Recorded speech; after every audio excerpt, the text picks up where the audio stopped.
Hello friends, welcome to my YouTube channel Andro Creations. ഇന്നത്തെ video എന്ന് പറയുന്നത് നമ്മുടെ ഫോണിലെ ബാറ്ററിയുമായി റിലേറ്റഡ് ആയിട്ടുള്ള ഒരു വീഡിയോ ആണ്. അതായത് നമ്മുടെ ഫോണിന്റെ ബാറ്ററി നിലനിൽക്കുന്നില്ല.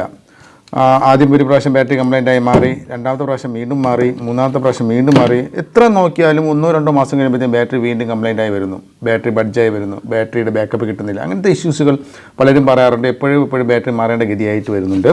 അപ്പോൾ അതിൻ്റെ ഒരു പ്രധാന പ്രശ്നമെന്ന് പറയുന്നത് നമ്മുടെ ഫോണിൽ ബാറ്ററി നിൽക്കുന്നില്ല, ഇത്തരം പ്രോബ്ലംസുകൾ വരുന്നുണ്ട് എങ്കിൽ ഫസ്റ്റ് ഓഫ് ഓൾ നമ്മൾ ചെക്ക് ചെയ്യേണ്ട ഒരു കാര്യം എന്ന് പറയുന്നത് നമ്മുടെ ഫോണിൻ്റെ ബോർഡിൽ എന്തെങ്കിലും ഇഷ്യൂസ് ഉണ്ടോ എന്നുള്ളതാണ്. ബോർഡ് ഷോർട്ട് ഉണ്ടോ, ബോർഡ് ഒരു ടെക്നീഷ്യൻ്റെ അടുത്ത് കൊണ്ടുപോയിട്ട് ബോർഡ് ഷോർട്ട് ഉണ്ടോ ചെക്ക് ചെയ്യുക. ബോർഡ് പ്രൈമറി ഷോർട്ടോ സെക്കൻഡറി ഷോർട്ടോ അല്ലെങ്കിൽ ലീക്കേജിങ് ഇഷ്യൂസൊക്കെ ഉണ്ടെങ്കിൽ നമ്മൾ എത്രത്തോളം ബാറ്ററി മാറിയാലും ബാറ്ററി കിടക്കത്തുമില്ല.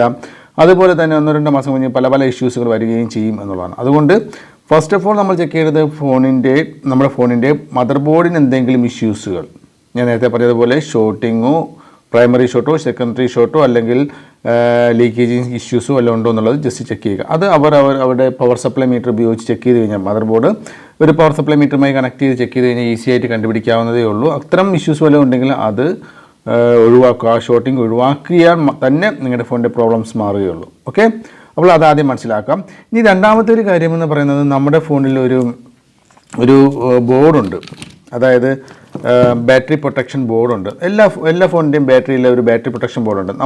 ഒരു നല്ലൊരു ഒറിജിനൽ ബാറ്ററിക്ക് പറയാം നമ്മളൊരു കേപ്പബിൾ ബാറ്ററി, അതായത് ഡ്യൂപ്ലിക്കേറ്റ് ബാറ്ററിയെ നമ്മൾ യൂസ് ചെയ്യുമ്പോഴത്തേക്കും ചിലപ്പോൾ വില കുറഞ്ഞ് നമ്മുടെ പൈസയുടെ പരിമിതി കാരണം നമ്മൾ വില കുറഞ്ഞ ഒരു ബാറ്ററി ആയിരിക്കും നമ്മൾ യൂസ് ചെയ്യുന്നത്. അപ്പോൾ അതിൽ ഉപയോഗിച്ചിരിക്കുന്ന ബാറ്ററി പ്രൊട്ടക്ഷൻ ബോർഡ് അത് ചിലപ്പോൾ നല്ലതാണെന്നില്ല. അപ്പോൾ ബാറ്ററി പ്രൊട്ടക്ഷൻ ബോർഡ് എന്തിനാണ് ഉപയോഗിക്കുന്നത്? നമ്മുടെ ഫോണിൻ്റെ മദർ ബോർഡിൽ ഉണ്ടാകുന്ന ഷോർട്ട് പ്രിവെൻറ്റ് ചെയ്യാനും, ഷോർട്ട് ഉണ്ടെങ്കിൽ അത് ഒഴിവാക്കാനും, അത് ബാറ്ററി എഫക്റ്റ് ചെയ്യാതിരിക്കുന്നതിനും, അതുപോലെ തന്നെ ഓവർ കറണ്ടിൽ നിന്നും ഓവർ വോൾട്ടേജിൽ നിന്നും പ്രൊട്ടക്റ്റ് ചെയ്യാനും, ഓവർ ഡിസ്ചാർജിങ് ബാറ്ററിയിൽ നിന്ന് കൂടുതൽ ചാർജ് പെട്ടെന്ന് ഇറങ്ങുന്നത് പ്രൊട്ടക്റ്റ് ചെയ്യാനുമൊക്കെയാണ് ഈ ഒരു ബാറ്ററി പ്രൊട്ടക്ഷൻ ബോർഡ് നമ്മുടെ ബാറ്ററി ഉൾക്കൊള്ളിച്ചിരിക്കുന്നത്. അപ്പോൾ അതൊരു നല്ലൊരു ബാറ്ററി പ്രൊട്ടക്ഷൻ ബോർഡ് അല്ലാന്നുണ്ടെങ്കിൽ, ഒരു കുറഞ്ഞ ഒരു ബാറ്ററിയൊക്കെ ആണെങ്കിൽ അതിൽ ഉപയോഗിച്ചിരിക്കുന്ന ബാറ്ററി പ്രൊട്ടക്ഷൻ ബോർഡ് നല്ലതായിരിക്കണമെന്നില്ല. അതിൻ്റെ ഇഷ്യൂസ് കൊണ്ടും നമ്മുടെ ഫോണിൻ്റെ ബാറ്ററി നിൽക്കത്തില്ല എന്നുള്ളതാണ്. ഇനി മൂന്നാമത്തെ കാര്യമെന്ന് പറയുന്നത്, ഇപ്പോൾ ഇറങ്ങുന്ന എല്ലാ ഫോണുകളുടെയും ബാറ്ററി എന്ന് പറയുന്നത് ലിഥിയം അയൺ പോളിമർ ബാറ്ററിയാണ്. അപ്പോൾ ലിഥിയം അയൺ പോളിമർ ബാറ്ററി നമ്മുടെ ഫോൺ കംപ്ലൈൻറ്റ് ആകുമ്പോഴത്തേക്കും ഒറിജിനൽ ബാറ്ററികളെല്ലാം ലിഥിയം അയൺ പോളിമർ ബാറ്ററി തന്നെയാണ് ഇപ്പോൾ ഇറങ്ങുന്ന എല്ലാ ഫോണുകളിലും ഉള്ളത്. അപ്പോൾ ഇതിൻ്റെ ഒരു പ്രത്യേകത എന്ന് പറയുന്നത് ഇത് മോസ്റ്റ് മോഡേൺ ടെക്നോളജിയാണ്, അതായത് ഇപ്പോൾ ഉള്ളതിൽ വെച്ച് മോഡേൺ ടെക്നോളജിയാണ് ലിഥിയം അയൺ പോളിമർ ബാറ്ററി. ഈ ഒരു ബാറ്ററി വളരെ പ്രൊട്ടക്ഷനാണ്, അതായത് ലിഥിയം അയൺ ബാറ്ററിയുമായിട്ട് കൂടുതൽ അഡ്വാൻറ്റേജസ് ഉണ്ട്. പെട്ടെന്ന് ഹീറ്റ് ആകത്തില്ല, ഡിസ്ചാർജിങ് വളരെ കുറവായിരിക്കും, അതുപോലെ തന്നെ നല്ല പെട്ടെന്ന് ഫാസ്റ്റായിട്ട് ചാർജ് കയറും. അങ്ങനെ ഒരുപാട് അഡ്വാൻറ്റേജസ് ഇതിലുണ്ട്.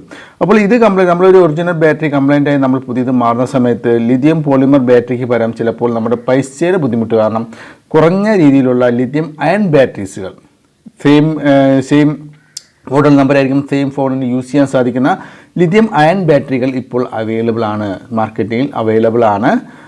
അത്തരം ചിലപ്പോൾ നമ്മൾ ലിഥിയം പോളിമർ ബാറ്ററിക്ക് പല ലിഥിയം അയൺ ബാറ്ററിയാണ് വാങ്ങിച്ച് യൂസ് ചെയ്യുന്നത് എങ്കിൽ നിങ്ങളുടെ ഫോണിലെ ബാറ്ററി കിടക്കത്തില്ല, അത് വളരെ പെട്ടെന്ന് തന്നെ വീണ്ടും കംപ്ലൈൻ്റ് ആകും. അപ്പോൾ ഇതൊക്കെ നമ്മൾ ചെക്ക് ചെയ്തതിന് ശേഷം മാത്രമേ നിങ്ങൾ മാറാവൂ. മാക്സിമം ലിഥിയം പോളിമർ ബാറ്ററി തന്നെ മാർക്കറ്റിൽ ഡ്യൂപ്ലിക്കേറ്റ് അല്ലെങ്കിൽ കേപ്പബിളായിട്ട് ലിഥിയം പോളിമർ ബാറ്ററികളും ലഭ്യമാണ്. ഇത്തിരി വില കൂടുതൽ കൊടുത്തു കഴിഞ്ഞാൽ ലിഥിയം പോളിമർ ബാറ്ററിയാണ് നിങ്ങൾക്ക് ലഭിക്കും.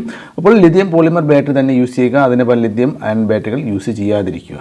ഓക്കെ, ഇതെല്ലാം നമ്മൾ നോക്കിക്കഴിഞ്ഞ് കഴിഞ്ഞാൽ നമ്മുടെ ഫോണിലെ ബാറ്ററി സംബന്ധമായ ഇഷ്യൂസുകൾ ഒരു പരിധിവരെ നമുക്ക് പരിഹരിക്കാൻ സാധിക്കുമെന്നുള്ളതാണ്. അപ്പോൾ ഒരുപാട് പേർ എന്നോട് ചോദിക്കുന്നുണ്ട്, ഈ ഒരു ബാറ്ററി ഇഷ്യൂസ് എത്രത്തോളം മാറിയിട്ടും ബാറ്ററി കിടക്കുന്നില്ല എന്നുള്ള പലരും പറയാറുണ്ട്. അപ്പോൾ അതുകൊണ്ടാണ് ഇന്ന് അതിനെക്കുറിച്ചൊരു വീഡിയോ തന്നെ തയ്യാറാക്കി തന്നത്.